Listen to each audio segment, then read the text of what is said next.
నమస్తే welcome to వీటీ news ముందుగా headlines MLA Bojjala Subbareddy ఆదేశాలతో శ్రీకాళహస్తి గవర్నమెంట్ బీసీ మహిళా హాస్టల్ విద్యార్థులకు పుస్తకాల పంపిణీ ఎమ్మెల్యేకు కృతజ్ఞతలు తెలిపిన విద్యార్థులు శ్రీకాళహస్తి ఆలయంలో శాస్త్రోక్తంగా కాలభైరవ స్వామివారి అభిషేకం పెద్ద సంఖ్యలో పాల్గొన్న భక్తులు సీఎం చంద్రబాబు నిర్వహించిన కలెక్టర్ల సదస్సుపై శ్రీకాళహస్తి టీడీపీ నేతల హర్షం చంద్రబాబు హయాంలో రాష్ట్రం అభివృద్ధి బాట పట్టిందన్న నేతలు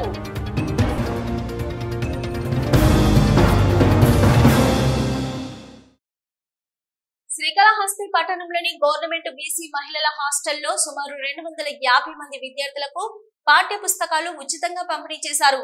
శ్రీకాళహస్తి ఎమ్మెల్యే బొజ్జల వెంకట సుద్దిరెడ్డి ఆదేశాల మేరకు టీడీపీ నాయకులు కన్నాలి ప్రతాప్ రెడ్డి ఆధ్వర్యంలో ఈ కార్యక్రమం నిర్వహించారు. శ్రీకాళహస్తి పట్టణంలోని గవర్నమెంట్ బీసీ మహిళా హాస్టల్లో సుమారు 250 మంది విద్యార్థులకు పాఠ్య పుస్తకాలు ఉచితంగా పంపిణీ చేశారు. శ్రీకాళహస్తి ఎమ్మెల్యే బొజ్జల వెంకట సుద్దిరెడ్డి ఆదేశాల మేరకు టీడీపీ నాయకులు కన్నాలి ప్రతాప్ రెడ్డి ఆధ్వర్యంలో ఈ కార్యక్రమం నిర్వహించారు. పట్టణంలోని గవర్నమెంట్ బీసీ మహిళల హాస్టల్లో సుమారు 250 మంది విద్యార్థులకు పాఠ్య పుస్తకాలు, పెన్సిల్స్, పెన్నులు, బాక్సులు పంపిణీ చేశారు. ఈ సందర్భంగా కన్నాలి ప్రతాప్ రెడ్డి మాట్లాడుతూ విద్యార్థులు బాగా చదువుకొని అటు తల్లిదండ్రులకు ఇటు ఉపాధ్యాయులకు పాఠశాలకు మంచి పేరు తేవాలని, ఉన్నత స్థానాలకు వెళ్లాలని విద్యార్థులను ఆశీర్వదించారు. ఈ కార్యక్రమంలో టీడీపీ యువ నాయకులు వినయ్, బాలాజీరెడ్డి, ఖాదర్ తదితరులు పాల్గొన్నారు. శ్రీకాళహస్తీశ్వర ఆలయంలో మంగళవారం సందర్భంగా నిన్న రాత్రి ఆలయంలో కాలభైరవ స్వామివారి అభిషేక సేవ నిర్వహించారు. శ్రీ జ్ఞాన ప్రసూనాంబిక సమేత శ్రీకాళహస్తీశ్వర స్వామి ఏకాంత సేవ అనంతరం ఈ కార్యక్రమం నిర్వహించారు.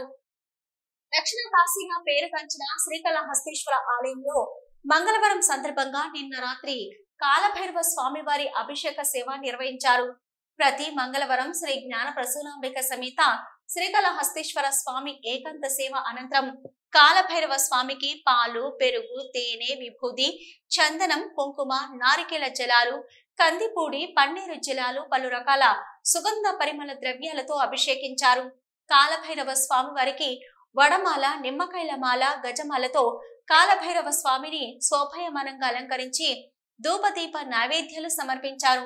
అనంతరం వేద మంత్రాల మధ్య మంగళ వాయిద్యాల నడుమ కాలభైరవ స్వామికి ఆలయ ప్రాకారోత్సవం వైభవంగా నిర్వహించారు. ఈ కార్యక్రమంలో శ్రీకాళహస్తీశ్వర ఆలయ అధికారులు, స్థానిక భక్తులు అధిక సంఖ్యలో పాల్గొని కాలభైరవ స్వామివారిని దర్శించుకున్నారు.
స్వామివారి దేవస్థానానికి తణుకు నియోజకవర్గం శాసనసభ్యులు ఆరిమిల్లి రాధాకృష్ణ వారి కుటుంబ సభ్యులతో విచ్చేశారు.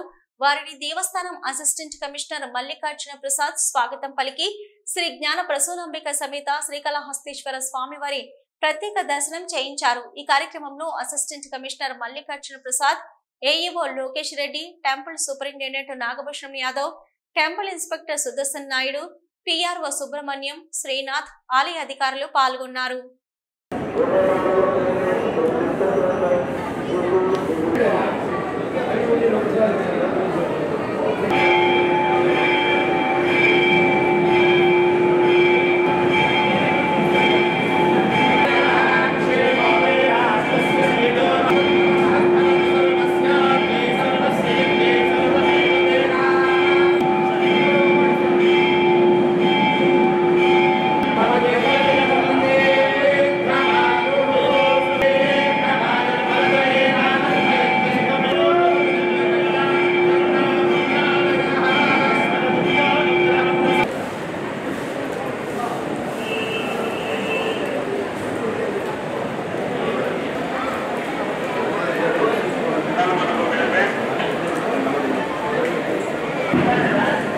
అమరావతి సచివాలయంలో ముఖ్యమంత్రి నారా చంద్రబాబు నాయుడు ఆధ్వర్యంలో కలెక్టర్లు, ఎస్పీల ముఖ్య అధికారుల ప్రత్యేక సమావేశం నిర్వహించడంపై టీడీపీ రాష్ట్ర అధికార ప్రతినిధి రెడ్డివారి గురువారెడ్డి హర్షం వ్యక్తం చేశారు.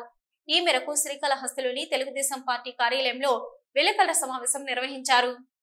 అమరావతి సచివాలయంలో ముఖ్యమంత్రి నారా చంద్రబాబు నాయుడు ఆధ్వర్యంలో కలెక్టర్లు, ఎస్పీల ముఖ్య అధికారుల ప్రత్యేక సమావేశం నిర్వహించడంపై టీడీపీ రాష్ట్ర అధికార ప్రతినిధి రెడ్డివారి గురువారెడ్డి హర్షం వ్యక్తం చేశారు. ఈ మేరకు శ్రీకాళహస్తిలోని తెలుగుదేశం పార్టీ కార్యాలయంలో విలేకరుల సమావేశం నిర్వహించారు. రాష్ట్రంలో గత 5 సంవత్సరాలలో సైకో జగన్మోహన్ రెడ్డి పరిపాలనలో వ్యవస్థలన్నీ విధ్వంసమయ్యాయన్నారు. గతంలో రాష్ట్ర కలెక్టర్ల సమావేశం ప్రజావేదికలో నిర్వహించడం చూశామని, అయితే వైసీపీ సైకో ప్రభుత్వం వచ్చిన 7 రోజులకే ప్రజా వేదికను కూల్చివేసి విధ్వంసకర పరిపాలనకు నాంది పలకడం జరిగిందన్నారు. పోలవరం విధ్వంసం చేయడం, రాష్ట్ర అభివృద్ధిని 30 ఏళ్లు వెనక్కి పంపడం జరిగిందన్నారు.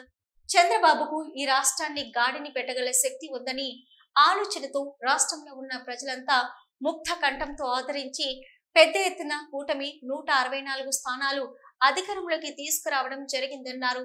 రాష్ట్రంలో ఉన్న 135 బీసీ కులాలను గుర్తించి ఆర్థిక పరిస్థితులపై సమగ్రమైన సర్వే జరిపించి వారిని ఆర్థికంగా కాపాడాలని ఆలోచన చేయడం, ఆ విధంగా కలెక్టర్లకు ఆదేశాలు ఇవ్వడంపై హర్షం వ్యక్తం చేశారు.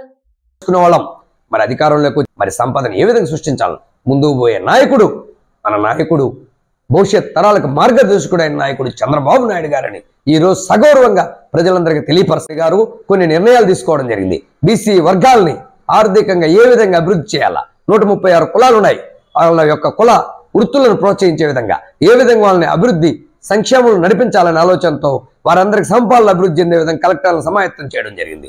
ఆ సందర్భంగా హర్షం వ్యక్తం చేస్తా ఉన్నాం. అదేవిధంగా రాష్ట్రంలో మరి బీసీ, అదేవిధంగా ఎస్సీ, ఎస్టీ అనగారిన వర్గాల భూములను ఫ్రీ హోల్డ్ పేరుతో ఏ విధంగా కబ్జా చేస్తున్నారో లక్షలాది ఎకరాలని దాన్నంతా కూడా తెలియపరిచి దాని ద్వారా గత ప్రభుత్వ పాలనలో ఉన్నటువంటి జగన్మోహన్ రెడ్డి వాళ్ళ అనుమాయులు, వారి శాసనసభ్యులు ఏ విధంగా కొల్లగొట్టారో ఫ్రీ హోల్డ్ భూములు మన శ్రీకాళహస్తి నియోజకవర్గం కానీ, తిరుపతి కానీ, పొంగనూరు కానీ, ఆ యొక్క చంద్రగిరి కానీ, అదేవిధంగా తంబలపల్లి కానీ, మరి ఇటువంటి నియోజకవర్గాల్లో వేలాది ఎకరాలను ఆ యొక్క శాసనసభ్యుల అనుమాయులు కబంధ హస్తాల్లోకి తీసుకొని తక్కువ రేట్లకు బెదిరించి భయపెట్టి లాగేసుకొని ఫ్రీ హోల్డ్ అనే ఒక పథకాన్ని వాళ్ళ యొక్క అనుకూలంగా మలుచుకొని జగన్మోహన్ ఆశీస్సులతో వేలాది ఎకరాలను కొట్టేయడం జరిగింది. వాటన్నింటి మీద కూడా రివ్యూ చేసి వాటినంతా కూడా వెనక్కి తీసుకునే ఆలోచన చేస్తానని చెప్పడం హర్షించదగ్గ పరిణామం అని ఈ సందర్భంగా తెలుగుదేశం పార్టీ తరఫున, ప్రజల తరఫున హర్షం వ్యక్తం చేస్తాను, స్వాగతిస్తాను. జాతీయ చేనేత దినోత్సవాన్ని పురస్కరించుకుని శ్రీకాళహస్తిలోని భాస్కరపేటలో ఉన్న చేనేత కార్మికులకు బీజేపీ పార్టీ మహిళా మోర్చా ఆధ్వర్యంలో ప్రధానమంత్రి సురక్ష బీమా యోజన పథకం, ప్రధానమంత్రి విశ్వకర్మ యోజన పథకం గురించి అవగాహన కార్యక్రమం నిర్వహించారు. చేనేత కార్మికులను సన్మానించారు. జాతీయ చేనేత దినోత్సవాన్ని పురస్కరించుకుని శ్రీకాళహస్తిలోని భాస్కర్పేటలో ఉన్న చేనేత కార్మికులకు బీజేపీ పార్టీ మహిళా మోర్చా ఆధ్వర్యంలో ప్రధానమంత్రి సురక్ష బీమా యోజన పథకం, ప్రధానమంత్రి విశ్వకర్మ యోజన పథకం గురించి అవగాహన కార్యక్రమం నిర్వహించారు. చేనేత కార్మికులను సన్మానించారు. చేనేత కార్మికులను కేంద్ర ప్రభుత్వం అనేక సంక్షేమ పథకాల ద్వారా ఆదుకుంటుందని తెలియజేశారు. ఈ సందర్భంగా మహిళా మోర్చా నాయకురాలు మాట్లాడుతూ చేనేత రంగం భారతదేశంలో రెండవ అతిపెద్ద ఉపాధి అని, గ్రామీణ ప్రాంతాల్లో వ్యవసాయం తర్వాత ఉపాధి కల్పించే అతిపెద్ద పరిశ్రమ చేనేత రంగమని అన్నారు. జాతీయ చేనేత దినోత్సవ స్ఫూర్తితో నేతన్నలకు మరింత ప్రోత్సాహం ఇచ్చే విధంగా నేడు వారికి సన్మాన కార్యక్రమం నిర్వహించామన్నారు. చేనేత వృత్తిని ప్రోత్సహించడానికి కేంద్ర ప్రభుత్వం వివిధ పథకాలను అమలు చేస్తుందన్నారు. మహాత్మా గాంధీ బంకర్ బీమా యోజన పథకం, ప్రధానమంత్రి జన్ బీమా యోజన పథకం, weavers Mudra scheme, Mudra loan scheme యొక్క సిఫారసు, ప్రైమరీ హ్యాండ్లూమ్స్ వీవర్స్ కోఆపరేటివ్ సొసైటీలకు మార్కెటింగ్ ప్రోత్సాహం ఇస్తుందన్నారు. చేనేత ఉత్పత్తులకు ఆప్కో ద్వారా మార్కెటింగ్ సౌకర్యం కల్పిస్తుందన్నారు. నామమాత్ర ప్రీమియంతో 2 లక్షల ప్రమాద బీమా సౌకర్యాన్ని కల్పిస్తుందన్నారు. అదే ప్రధానమంత్రి సురక్ష బీమా యోజన స్కీమ్. ఈ పథకాన్ని కేంద్రం 2015లో అందుబాటులోకి తెచ్చింది. ఇప్పటి వరకు ఇందులో సుమారు 35 కోట్ల మంది చేరి ఉన్నారని, ప్రతి ఒక్కరూ ఈ పథకాన్ని సద్వినియోగం చేసుకోవాల్సిందిగా కోరారు. మగ్గాల ఆధునీకరణకు ప్రతి చేనేత కార్మికుడికి 24,000 రూపాయలు ఇస్తుందన్నారు. చేనేత వస్త్రధరణ ఆరోగ్యదాయకమని, ప్రతి ఒక్కరూ చేనేత కార్మికులను ప్రోత్సహించాలన్నారు. కుల మతాలకు సంబంధం లేకుండా అనేక మంది చేనేత రంగంలో పనిచేస్తున్నారన్నారు. రాష్ట్రంలోని అన్ని రాజకీయ పార్టీలు చేనేత కార్మికులకు అండగా నిలవాలన్నారు. ప్రతి ఒక్క కార్మికునికి సంక్షేమ పథకాలు అందేలా అధికారులు చూడాలన్నారు. రాష్ట్రంలోని చేనేత కమిటీలు కార్మికులను చేర్పిస్తే వారి కష్టాలు ప్రభుత్వానికి చేరి కార్మికులకు మరింత లబ్ధి చేకూరే అవకాశం ఉందన్నారు. రాష్ట్ర ప్రభుత్వం కూడా చేనేత కార్మికులకు అండగా ఉండి వారు తయారు చేసే బట్టలను కొనుగోలు చేసే విధంగా కార్యాచరణ చేపట్టాలని కోరారు.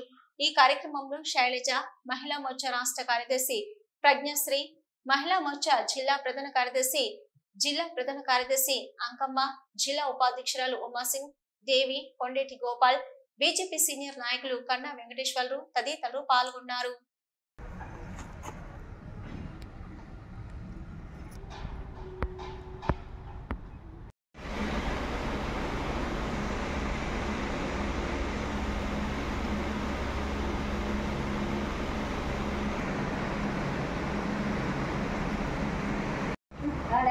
వెనక్కి పెట్టుకోండి. అప్పుడు అదేం కాదు పెడలు తీసేసారులే, ఏ ఇబ్బంది ఫోటో ఇచ్చి బయటకు వచ్చి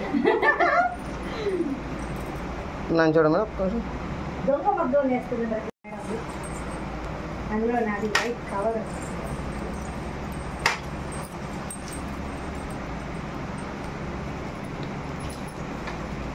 ఈరోజు జాతీయ చేనేత దినోత్సవ సందర్భంగా మేము మహిళా మోర్చా తరఫున భాస్కర్పేటలోని మగ్గం వాళ్ళ దగ్గరికి వెళ్ళి ఈరోజు వాళ్ళకి సన్మానం చేయడం, మహిళలకి సురక్షా బీమా యోజన కట్టించి విధంగా నరేంద్ర మోడీ గారు ఈరోజు జాతీయ చేనేత దినోత్సవాన్ని దేశమంతా జరుపుకుంటున్నారు. దీనిలో భాగంగా ప్రధానమంత్రి నరేంద్ర మోడీ గారు ఈ చేనేత వస్త్రాలను అందరూ కొనుగోలు చేసి చేనేత కార్మికులకు ప్రోత్సహిస్తూ వాళ్ళకి జీవనోపాధిని కల్పించే విధంగా చేనేతను ముందుకు తీసుకుపోవాలని 2015 ఆగస్టు 7వ తేదీన జాతీయ చేనేత దినోత్సవంగా ప్రకటించడం జరిగింది. ప్రభుత్వం కూడా దీని మీద శ్రద్ధ వహించి చేనేత వస్త్రాలను భారీగా కొనుగోలు చేసి వాళ్ళకి స్టాల్స్ కానీ ఎగ్జిబిషన్ ద్వారా వాళ్ళకి కొనుగోలు చేసే విధంగా, అమ్మకం జరిగే విధంగా ప్రోత్సహిస్తే బాగుంటుంది. దీని ద్వారా మన భారతదేశం ఎన్నో కులవృత్తులకు పుట్టినిల్లు. దానిలో భాగంగా ఈరోజు జాతీయ చేనేత దినోత్సవం సందర్భంగా ఈరోజు చేనేత కాలనీకి వచ్చి వాళ్ళని సన్మానించడం మాకు ఎంతో ఆనందంగా ఉంది. అలాగే విశ్వకర్మ యోజన, నరేంద్ర మోడీ గారు ప్రవేశపెట్టిన విశ్వకర్మ యోజనలో వీళ్ళు కూడా ఒక భాగంగా ఉన్నారు. ఆ విశ్వకర్మ యోజనలో సంబంధించిన పథకాలు వీళ్ళకి అందరికీ ఆ పథకాలు అందించాలనే ఉద్దేశంతో సురక్ష బీమా యోజన కూడా ఇక్కడ తీసుకొచ్చి అందరికీ కల్పించడం జరిగింది. ఇలాగే వోకల్ ఫర్ లోకల్ అనే నినాదంతో మేము ఇక్కడికి వచ్చి వాటిని ప్రోత్సహించాలనేసి అందరినీ కోరుకోవడం జరిగింది. ఎందుకంటే జరుగుతున్న కాలం నుంచి ఎన్నో రెడీమేడ్ వస్త్రాలు, ఎన్నో సిల్క్ వస్త్రాలు అవన్నీ వచ్చి చేనేత వృత్తి కనుమరుగయ్యే పరిస్థితుల్లో కూడా జాతీయ చేనేత దినోత్సవం అన్ని ప్రవేశపెట్టి వాటిని ప్రోత్సహించడం ఎంతో సంతోషంగా భావిస్తున్నాము. అలాగే ప్రతి ఒక్కరూ చేనేత వస్త్రాలను ప్రోత్సహించాలని ఈ సందర్భంగా కోరుకుంటున్నాం. జై. ఇది చేనేత పరిశ్రమ అన్నది ప్రధాన భూమిక పోషించింది. దాని తర్వాత తెలంగాణకు చెందిన రాజోల ఆనంద భాస్కర్ అనే వ్యక్తి ఈ చేనేత జాతీయ దినోత్సవం ఏ రోజు జరుపుకోవాలని పరిశోధన చేసి ఆ రోజు స్వాతంత్ర ఉద్యమంలో కీలక సమావేశం ఆగస్టు 7వ తేదీన జరిగింది కాబట్టి దానిని అనేక మంది వ్యక్తులతో చర్చించిన తర్వాత ఆయన రాజ్యసభ సభ్యులైన తర్వాత రాజ్యసభలో ప్రస్తావించారు. దానికి 2014లో నరేంద్ర మోడీ గారు ప్రధానమంత్రి అయిన తర్వాత ఆ రోజు జౌళి శాఖ మంత్రిగా ఉన్న వ్యక్తితో మాట్లాడి ఈ రోజును జాతీయ దినోత్సవంగా ప్రకటించాలని కోరడమైంది. క్షయవ్యాధి నివారించడమే ఒక లక్ష్యంతో జిల్లా వ్యాప్తంగా బీసీజీ వ్యాక్సినేషన్ కార్యక్రమాన్ని నిర్వహిస్తున్నామని చిత్తూరు జిల్లా క్షయ, లెప్రసీ అండ్ ఎయిడ్స్ నివారణ అధికారి డాక్టర్ వెంకట ప్రసాద్ తెలిపారు. ఈ సందర్భంగా మీడియాతో మాట్లాడుతూ క్షయ నివారణకు బీసీజీ వ్యాక్సినేషన్ ఎంతో ఉపయోగపడుతుందన్నారు. క్షయవ్యాధి నివారించడమే ఒక లక్ష్యంతో జిల్లా వ్యాప్తంగా జీసీజీ వ్యాక్సినేషన్ కార్యక్రమాన్ని నిర్వహిస్తున్నామని చిత్తూరు జిల్లా క్షయ, లెప్రసీ అండ్ ఎయిడ్స్ నివారణ అధికారి డాక్టర్ వెంకట ప్రసాద్ తెలిపారు. ఈ సందర్భంగా మీడియాతో మాట్లాడుతూ క్షయ నివారణకు బీసీజీ వ్యాక్సినేషన్ ఎంతో ఉపయోగపడుతుందన్నారు. జిల్లాలోని ప్రతి సోమవారం, గురువారం రోజుల్లో అన్ని ఆరోగ్య కేంద్రాలలో వ్యాక్సినేషన్ అందుబాటులో ఉంటుందన్నారు. అలాగే సమీప ఆరోగ్య కార్యకర్త, ఆశా వర్కర్లను సంప్రదించి బీసీజీ ఈ వ్యాక్సినేషన్ వేసుకోవచ్చని పేర్కొన్నారు. ఆగస్టు నెలగడకు లక్ష్యంగా చేసుకుని విస్తృతంగా వ్యాక్సినేషన్ కార్యక్రమాన్ని చేపడుతున్నామని తెలియజేశారు. 50 సంవత్సరాల వయసు పైబడిన వారికి, 18 ఏళ్లు పైబడి షుగర్ వ్యాధితో బాధపడుతూ పొగ తాగే వాళ్ళకి, 5 ఏళ్ల పాటుగా టీబీ వ్యాధితో బాధపడుతూ టీబీ వ్యాధిగ్రస్తులతో కలిసి జీవిస్తున్న వారు, 18 ఏళ్ల వయసు తక్కువ ఉన్న వారికి ఈ బీసీజీ వ్యాక్సినేషన్ ఇవ్వడం జరుగుతుందని తెలిపారు. టీబీ కేసులను నియంత్రించవచ్చని తెలిపారు. అప్పుడే పుట్టిన బిడ్డకు కూడా బీసీజీ వ్యాక్సినేషన్ ఇవ్వడం వలన 18 ఏళ్ల వయసు వరకు వ్యాధి నిరోధక శక్తి ఉంటుందని, తర్వాత టీబీ వచ్చే అవకాశాలు ఉంటుందని పేర్కొన్నారు. బీసీజీ వ్యాక్సినేషన్ వేసుకున్న వారికి 36 నెలల పాటు పూర్తి పర్యవేక్షణలో వారు ఉంటారని, ప్రతి 3 నెలలకు మరియు 6 నెలలకు వారికి గళ్ళ, రక్త పరీక్ష, ఎక్స్రే చేయించడం జరుగుతుందని తెలిపారు. వ్యాధి నిర్ధారణ చేయడం జరుగుతుందని, అలాగే బీసీజీ వ్యాక్సినేషన్ వేసినా కూడా టీబీని ఎంతవరకు నియంత్రించగలిగామని నిర్ధారణకు రావడం జరుగుతుందని తెలిపారు. టీబీ వ్యాధిని నియంత్రించేందుకు ప్రతి ఒక్కరూ ఈ అవకాశాన్ని సద్వినియోగం చేసుకోవాలని కోరారు. అమరావతి రాజధాని నిర్మాణ పనుల ప్రక్రియ ప్రారంభమైంది. గత 5 ఏళ్లుగా పూర్తిగా నిర్లక్ష్యానికి గురైన రాజధాని ప్రాంతంలో పెద్ద ఎత్తున ముళ్ల చెట్లు, పిచ్చి మొక్కలు, వృక్షాలు నిండిపోయాయి. తొలి దశలో భాగంగా వీటిని తొలగించే కార్యక్రమాన్ని తాజాగా మున్సిపల్ శాఖ మంత్రి నారాయణ ప్రారంభించారు. 58 ఎకరాలలో ముళ్ల పొదలను తొలగించి అనంతరం నిర్మాణ పనులు తిరిగి ప్రారంభమవుతాయి. ఆంధ్రల రాజధాని అమరావతిలో జంగిల్ క్లియరెన్స్ పనులు ప్రారంభమయ్యాయి. మున్సిపల్ పట్టణాభివృద్ధి శాఖ మంత్రి నారాయణ పూజ చేసి ఈ పనులను ప్రారంభించారు. గత ప్రభుత్వ హయాంలో పూర్తిగా నిర్లక్ష్యానికి గురవడంతో దాదాపు 58 ఎకరాలలో పిచ్చి మొక్కలు, ముళ్ల పొదలు నిండి ఉన్నాయి. వీటన్నింటినీ ముందు తొలగించాలని ప్రభుత్వం నిర్ణయించింది. ఈ నేపథ్యంలోనే తాజాగా పనులు ప్రారంభమయ్యాయి. వీటన్నింటినీ నెల రోజుల లోపల పూర్తి చేయాలని అధికారులు భావిస్తున్నారు. 58,000 ఎకరాల్లో ఉన్న తుమ్మ చెట్లు, ముళ్ల కంపలను నెల రోజుల్లోగా తొలగించేలా ప్రభుత్వం ఏర్పాట్లు చేసింది. రాజధానిలో ప్రభుత్వ కాంప్లెక్స్ నిర్మాణాలు జరిపే చోట ఎల్పిఎస్ ఇన్ఫ్రా జోన్లు, ట్రంక్ ఇన్ఫ్రా ప్రాంతాల్లో దట్టంగా అడవిలా పెరిగిపోయిన చెట్లను, ముళ్ల కంపలను తొలగించనున్నారు. గత 5 ఏళ్లుగా అమరావతిలో కట్టడాలు పూర్తిగా నిలిచిపోయాయి.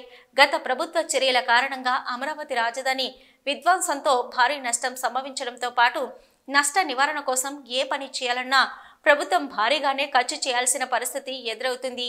ఈ ముళ్ల పొదలు మొత్తం తొలగించడానికి సిఆర్టీఏ అధికారులు 36.50 కోట్లతో టెండర్లు పిలవలసి వచ్చింది. టెండర్లను ఇటీవలే ఖరారు చేశారు. ఎన్సీసీఎల్ సంస్థ ఈ టెండర్లను దక్కించుకుంది. ఉదయం నుంచి ఎన్సీసీఎల్ సంస్థ పిచ్చి, తుమ్మ చెట్ల తొలగింపు చేపట్టింది. సెక్రటేరియట్ వెనుక వైపున N9 రోడ్డు నుంచి ఈ పనులను ప్రారంభించారు. 10వ జాతీయ చేనేత దినోత్సవాన్ని తిరుపతి జిల్లాలో ఘనంగా జరుపుకున్నారు. జిల్లా స్థాయి ప్రత్యేక కార్యక్రమం వెంకటగిరి పట్టణంలో జరిగింది. ఈ కార్యక్రమానికి స్థానిక ఎమ్మెల్యే రామకృష్ణతో పాటు జిల్లా కలెక్టర్ వెంకటేశ్వర్, ఇతర జిల్లా స్థాయి ఉన్నతాధికారులు, చేనేత శాఖ అధికారులు పాల్గొన్నారు. ఈ సందర్భంగా చేనేత రంగాన్ని ప్రభుత్వం అన్ని విధాలా ఆదుకుంటుందని, చేనేత కార్మికులకు నూతన పెన్షన్ల మంజూరు తదితర అంశాలపై దృష్టి సారిస్తామని కలెక్టర్ హామీ ఇచ్చారు. చేనేత రంగాన్ని అన్ని విధాలా ముందుకు తీసుకెళ్లేందుకు రాష్ట్ర ప్రభుత్వం కట్టుబడి ఉందన్నారు జిల్లా కలెక్టర్ వెంకటేశ్వర్. 10వ జాతీయ చేనేత దినోత్సవాన్ని పురస్కరించుకుని ఈరోజు తిరుపతి జిల్లా వ్యాప్తంగా ప్రత్యేక కార్యక్రమాలు జరిగాయి. వెంకటగిరి పట్టణంలో జరిగిన కార్యక్రమంలో స్థానిక ఎమ్మెల్యే కురుగొండ్ల రామకృష్ణతో కలిసి జిల్లా కలెక్టర్ వెంకటేశ్వర్ పాల్గొన్నారు. ఈ సందర్భంగా వెంకటగిరి పట్టణంలోని కూడలినందు ప్రగడ కోటయ్య భారతీయ చేనేత శిక్షణ కేంద్రం ఆధ్వర్యంలో విద్యార్థులు చేపట్టిన ర్యాలీ కార్యక్రమాన్ని జిల్లా కలెక్టర్ స్థానిక ఎమ్మెల్యే కురుగొండ్ల రామకృష్ణతో కలిసి జెండా ఊపి ప్రారంభించారు. అనంతరం పద్మశాలీల కళ్యాణ మండపంలో నిర్వహించిన సభలో జిల్లా కలెక్టర్ వెంకటేశ్వరరావు మాట్లాడుతూ భారతదేశంలో చేనేతల కోసం ప్రధానమంత్రి నరేంద్ర మోదీ జాతీయ చేనేత దినోత్సవ కార్యక్రమాన్ని నిర్వహించడం జరిగిందన్నారు. ముఖ్యమంత్రి చేనేత రంగాన్ని ముందుకు తీసుకుపోవాలని కట్టుబడి ఉన్నారని, అందుకే నేడు చీరాలలో రాష్ట్ర స్థాయి జాతీయ చేనేత దినోత్సవం నిర్వహిస్తున్నామన్నారు. దేశంలో వ్యవసాయ రంగం మొదటి స్థానంలో, చేనేత రంగం 2వ స్థానంలో ఉందని వివరించారు. వర్షాకాలం సమయంలో మగ్గం గుంటలలో నీరు చేరడం వల్ల చేనేతలు ఇబ్బందులు పడుతున్నట్లు దృష్టికి వచ్చిందన్నారు. ఈ మేరకు చేనేతలు ఉన్న కాలనీలో రోడ్లు, సైడ్ కాలువల నిర్మాణానికి అధికారులతో చర్చిస్తామని వివరించారు. గతంలో చేనేతలకు అందించే రాయితీలపై బ్యాంకులతో మాట్లాడి త్వరలో చర్యలు తీసుకుంటామని వివరించారు. అనంతరం వెంకటగిరి ఎమ్మెల్యే కురుగొండ్ల రామకృష్ణ మాట్లాడుతూ తెలుగుదేశం పార్టీ వ్యవస్థాపకులు మాజీ సీఎం నందమూరి తారక రామారావు గతంలో చేనేత అభివృద్ధికి ఎంతో కృషి చేశారన్నారు.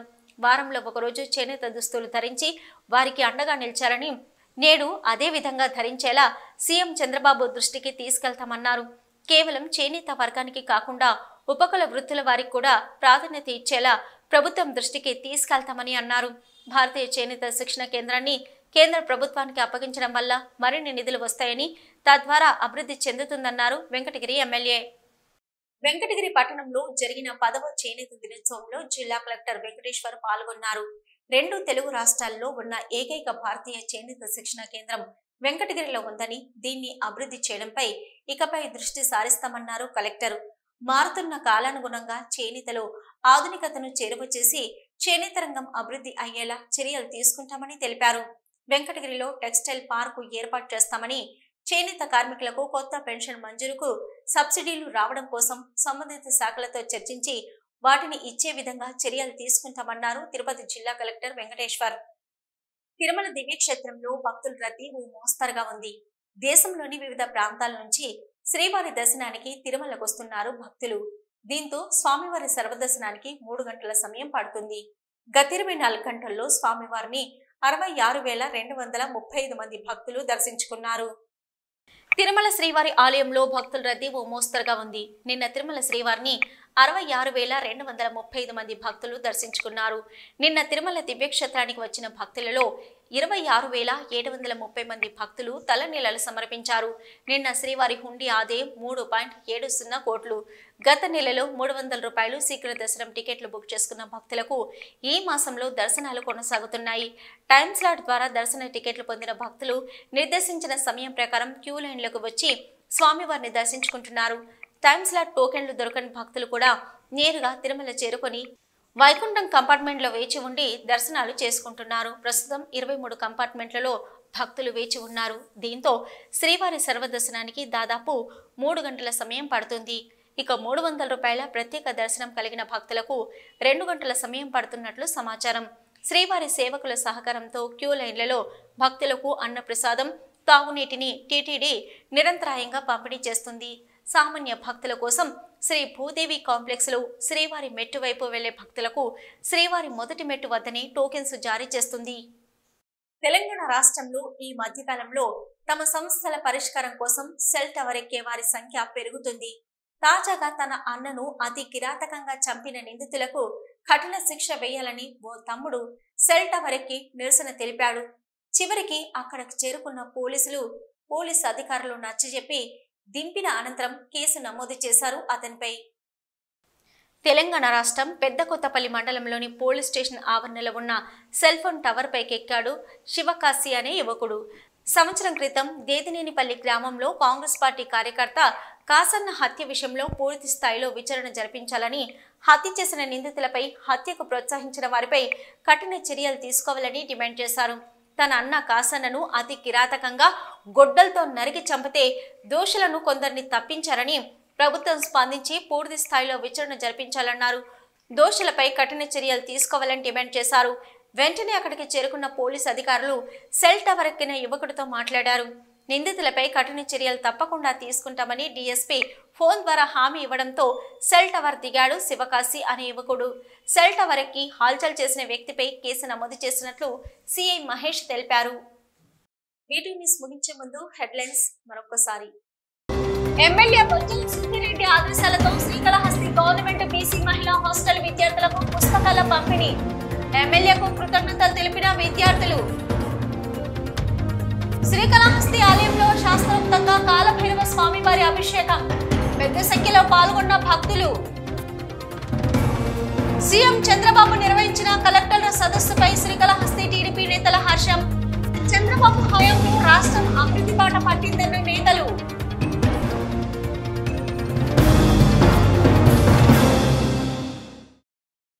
ఇవి ప్రవరకున్న వీడియో న్యూస్. నమస్తే.